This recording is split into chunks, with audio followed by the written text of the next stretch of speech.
Good morning my dear friends. मैं हूं doctor Vrinda Singh, associate professor home science, government girls college Magra Punjla. आज मैं आपको नायलॉन के बारे में बताऊंगी। कई छात्राएं हमारे हमसे पूछती हैं कि मैडम कैसे और किस तरह से हम तैयारी करें जो कि हम सफल हो जाए। कई छात्राएं बेहद बेहद दुखी होकर के मार्मिक तरीके से लिखती हैं, मैडम 1 2 3 4 5 6 7 नंबर से रह गई हूँ, हर बार मेहनत करती हूँ, सफल नहीं हो पाती हूँ, मैं क्या करूँ। मेरे प्यारे बच्चों, मैं भी क्या बताऊँ, मैं तो इतना ही कहती हूँ कि मेहनत का कोई दूसरा विकल्प नहीं होता है। बच्चे, मेरे प्यारे बच्चे, मेहनत करो। मेहनत के अलावा कोई दूसरा चारा नहीं है मेरा प्यारा बेटा। और मैं दूसरा क्या बता सकती हूँ। कई बच्चे हमें कहते हैं कि मैडम मुझे क्लोथिंग टेक्सटाइल समझ में नहीं आता है, वस्त्र विज्ञान समझ में नहीं आता है। तो आज मैं बच्चों की डिमांड पर नायलॉन पढ़ा रही हूँ, जो कि यूजी के बच्चे के लिए, पीजी के बच्चे के लिए और जो कॉम्पिटिटिव टेस्ट देने जा रहे हैं उनके भी लिए भी नायलॉन नितांत आवश्यक है। तो अब ये देखो बेटा नायलॉन नायलॉन जैसा कि आप जानते हो, नायलॉन क्या है? एक संश्लेषित रेशा है।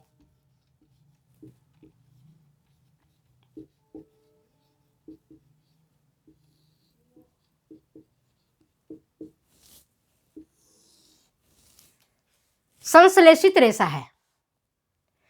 इससे कई सारे प्रश्न बनेंगे आपसे। पहला प्रश्न ये बनेगा कि पहला मानवकृत रेशा कौन सा है। पहला मानवकृत अगर रेशा पूछा जाए कौन है पहला मानवकृत, तब होगा वो रेयॉन। मानवकृत रेशा पहला किस बनाया? रेयॉन। अगर ये पूछा जाए पहला संश्लेषित रेशा कौन सा है, तब इसका उत्तर होगा नायलॉन। पहला जादुई रेशा कौन सा है? इसका उत्तर भी होगा नायलॉन। पहला पॉलीमराइजेशन से बना हुआ पहला पॉलीमर रेशा कौन सा है? इसका उत्तर होगा नायलॉन। अगर प्रश्न में आया सुगम जीवन रेशा कौन है, तो ये होगा नायलॉन।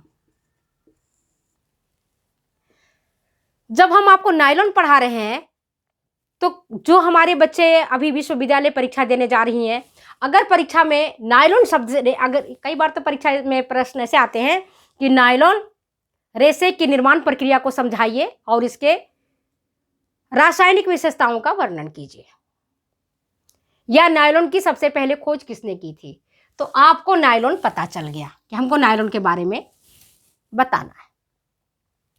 लेकिन अगर आपसे यह पूछा जाए कि पहला मानवकृत संश्लेषित रेशा कौन सा है, उसकी निर्माण प्रक्रिया समझाइए, अब तो आप घबरा जाओगे।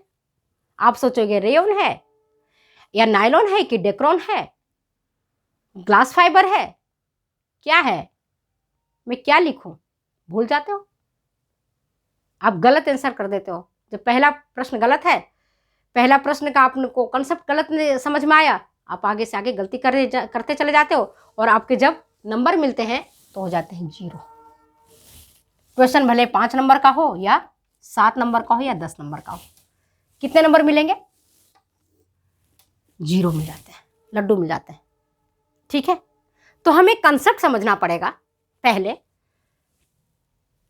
कि पहला संश्लेषित रेशा कौन सा है? नायलॉन। पहला मानवकृत रेशा कौन सा है? एग्जाम में अगर पूछा जाता है तो रेयो। अगर जादुई रेशा कौन सा है, तो नायलॉन। अगर ये पूछा जाता है पहला पॉलीमर रेशा कौन सा है, तो नायलॉन। सुगम जीवन रेशा कौन सा है, तो नायलॉन। अब ये देखो कि सुगम जीवन रेशा नायलॉन को क्यों कहते हैं। सबसे पहले नायलॉन ही एक ऐसा रेशा बना जो व्यक्ति के, जो मानव के बड़े काम की चीज का बना है। बहुत ही काम की चीज बना है। अब तक जितने भी रेशे तैयार किए गए थे कपास से, लिनन से, ऊन से या रेशम से, वो इतने सुगम नहीं थे कि जिसको पहन करके आप यात्रा कर लो, सो जाओ, फिर भी वैसे के वैसे रहेंगे। ऐसे कोई रेशा नहीं था। एक ही रेशा था जो बना, और वो रेशा था नायलॉन का,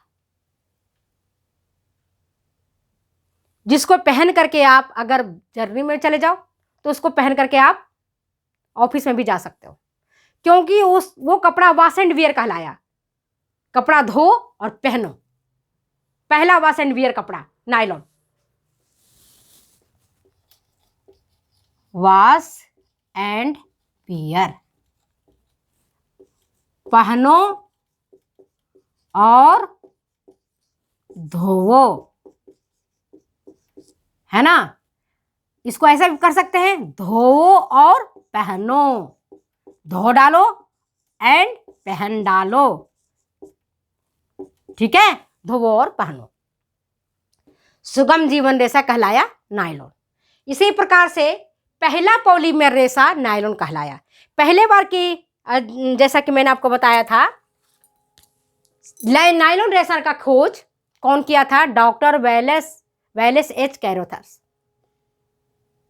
ड्यूपॉन्ट कंपनी के रसायन शास्त्री थे, रसायन विज्ञानी थे। उनको बहुत इंटरेस्ट था पॉलीमराइजेशन पर।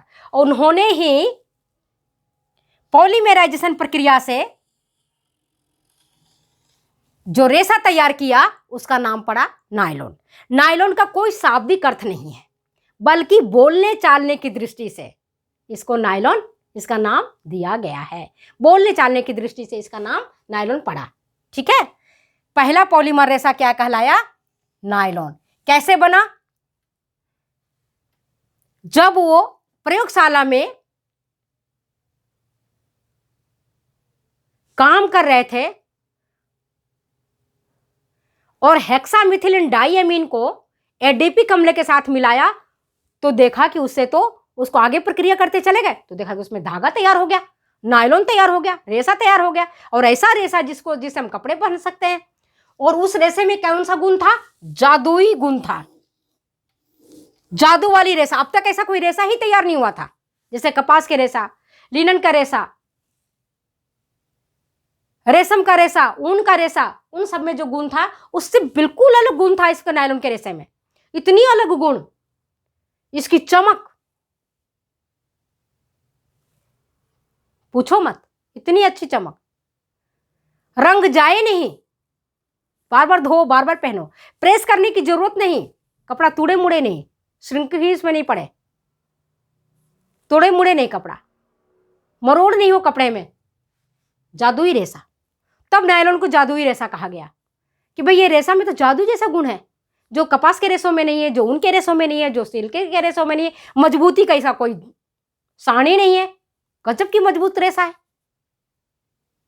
जबरदस्त मजबूत रेशा है ये नायलॉन। फैलने का भी इसमें खूब गुण है।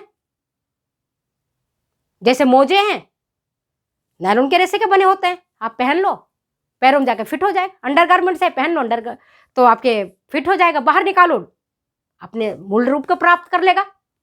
तो इन सारे गुणों के कारण देखते हुए नायलॉन के रेशा को जादुई रेशा की संज्ञा दी गई। नायलॉन का रेशा, नायलॉन का कोई शाब्दिक अर्थ नहीं है, केवल बोलचाल में सुगम हो, आसान हो, इसलिए इसका नाम नायलॉन पड़ा। इसका श्रेय किसको जाता है? तो WH कैरोथर्स को, जो कि रसायन विज्ञानी थे और उन्होंने पॉलीमराइजेशन क्रिया से नायलॉन रेशों का निर्माण किया। इसको सुगम जीवन रेशा कहते हैं। यह पहला पॉलीमर रेशा है। इसे जादुई रेशा कहते हैं। यह पहला मानवकृत संश्लेषित रेशा है, थर्मोप्लास्टिक रेशा है। इसमें मजबूती का अनोखा गुण है, विलक्षण गुण है। इसमें सिकुड़ने का कोई विकल्प ही नहीं है, सिकुड़ता ही नहीं है। आप एक बार इस रेशे को पहन लो, धो डालो, सुखाओ, वापस पहन सकते हो, जबकि ये गुण आपके सूती वाले वस्त्र में नहीं मिलते हैं, नहीं देखने को मिलता है। तो आपको समझ में आ गया। आज मैंने आपको नायलॉन के बारे में डिटेल्स बताई है। अच्छा ना, एक ही इसमें कमी क्या थी कि नायलॉन के रेशों में अनोखी चमक था, बहुत ज़्यादा चमक थी इसमें। तो इस चमक को कम करने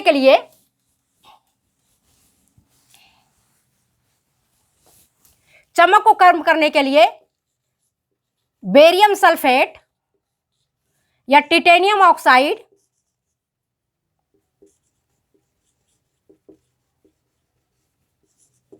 अथवा जिंक ऑक्साइड डाल देते हैं तो रेशों की चमक कम हो जाती है। एक ही इसमें क्या कमी थी, नायलॉन के रेशों में एक बड़ी ही अनोखी चमक थी जो न देखने वाले को सुहाती थी और न पहनने वालों की।